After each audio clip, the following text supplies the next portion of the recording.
داری چی کار میکنی تارا جون؟ زن داداش به نظر میرسه شارژرم خراب شده. شارژ نمیکنه، گوشیم شارژ نداره. آها، من فکر کردم از حرفای خاله ناراحت شدی و اومدی توی اتاقت. نه اصلا اینطور نیست.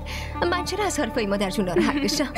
بالاخره انسانی، ممکنه ناراحت بشی. خاله هم سر هر موضوع کوچیک فشار خونش بالا میره دیگه. ها ببین، مسئله چای یه چیز کوچیک بود، اما اون ازت عصبانی شد. نه خیر، اصلا اینطور نیست.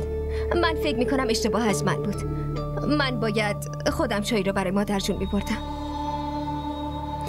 راستی تارا جون، میتونی با من بیای سوپرمارکت؟ اما آرمان هفته پیش برای خونه خرید کرده بود.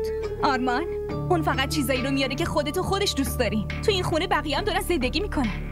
اما زن داداش، شما هم چیزایی که نیاز داشتین رو تو لیست نوشته بودین. یه چیزایی یادم رفت. بریم دیگه لطفاً. میدونی این خاله نمیذاره من تنهایی برم. باشه، اما زن داداش ما تا ساعت 4 خونه برمیگردیم دیگه. من ساعت 5 قراره با آرمان جایی برم. ما تا 3:30 برمیگردیم. حالا تو پاشو، زود آماده شو. اگه دیرمون بشه بازم منو مقصر میدونی. یالا پاشو. خب اول گوشیمو یه ذره شارژ کنم دیگه. این گوشی چه مشکلی داره؟ بذار ببینمش. تو برو. باشه. این مشکلش چیه؟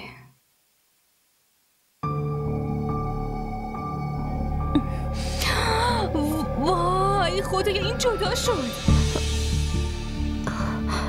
معذرت میخوام تارا جون، نمیدونم چطوری جدا شد.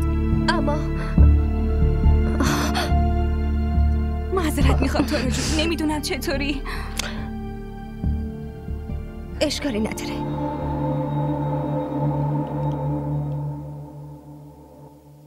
خب باشه، برو حاضر شو.